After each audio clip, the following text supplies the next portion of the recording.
Hello students, இப்போ நம்ம இதில் பார்க்க போகிறது 7ஆம் வகுப்பு கணிதம் 3ஆம் பருவம் 2வது பாடம் பார்த்திங்கன்னா சதவீதமும் தனி வட்டியும் பயிற்சி 2.2ல் கொள்குறி வகை வினாக்கள். 9வது கொஷின் பாருங்கள். 142.5% தசமமாக மாற்றினால்.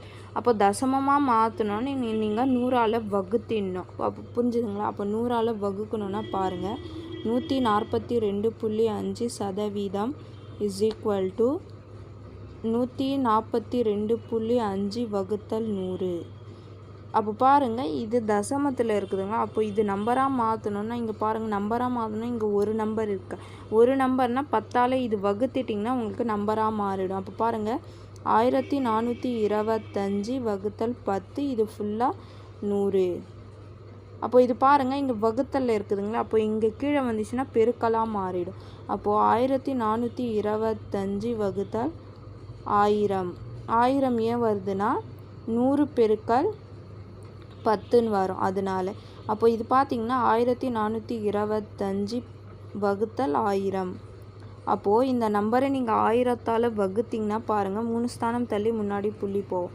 1 2 3, அப்போது 1 புள்ளின்னு வரும். அப்போ இதுக்கு ஆன்சர் பார்த்திங்கன்னா 1.425.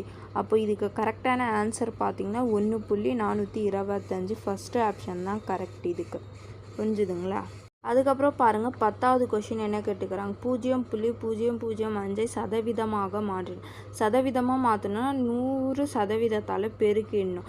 அப்போ பாருங்கள், 0.005 இஸ் ஈக்குவல் டு 0.005 பெருக்கல் 100%.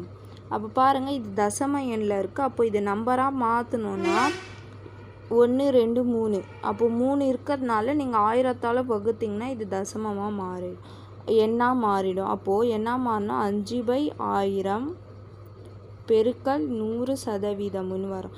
அப்போது இது கேன்சல் பண்ணிங்கன்னா 100 100 100 1000ன்னு வரும். அப்போது 5/10%ன்னு வரும். அப்போது 5/10%னா இது 1 5 5 2 5 10ன்னு வரும். அப்போது 1/2%. அல்லது இப்படி நீங்கள் 10 இருக்குதுங்களா, 10னா ஒரு ஸ்தானம் தள்ளி முன்னாடி போவோம். அப்போ ஒரு ஸ்தானம் தள்ளி முன்னாடி போச்சுன்னா என்ன வரும்? 0.5%. புரிஞ்சுதுங்களா? அப்போ இதுக்கு ஆன்சர் பார்த்திங்கன்னா 0.5%. இங்கே 3ஆவதாக குத்துக்கிறது தான். இதுதான் கரெக்டான ஆப்ஷன். அதுக்கப்புறம் பாருங்கள், 11வது கொஷின். 4.7 சதவீத வடிவம். சதவீதமாக மாற்றணுன்னா 100%ஆல் பெருக்கிடணும்.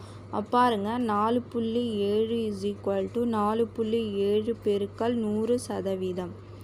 பாருங்கள், இது தசம எண்ணாக இருக்குது. தசம எண்ணாக இருக்குது. நம்பராக மாற்றணுன்னா பாருங்கள், இங்கே ஒரு ஸ்தானம் இருக்கிறதுனால இது 10ஆல் வகுத்திடலாம்.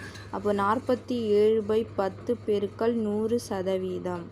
அப்போது 1 பைத்து 100. அப்போ 47 பெருக்கல் 10%. அப்போது இது பெருக்கினீங்கன்னா 470%ன்னு வரும். அப்போ இதுக்கு ஆன்சர் பார்த்திங்கன்னா 470%. இதுதான் கரெக்டான ஆன்சர் இதுக்கு. புரிஞ்சுதுங்களா?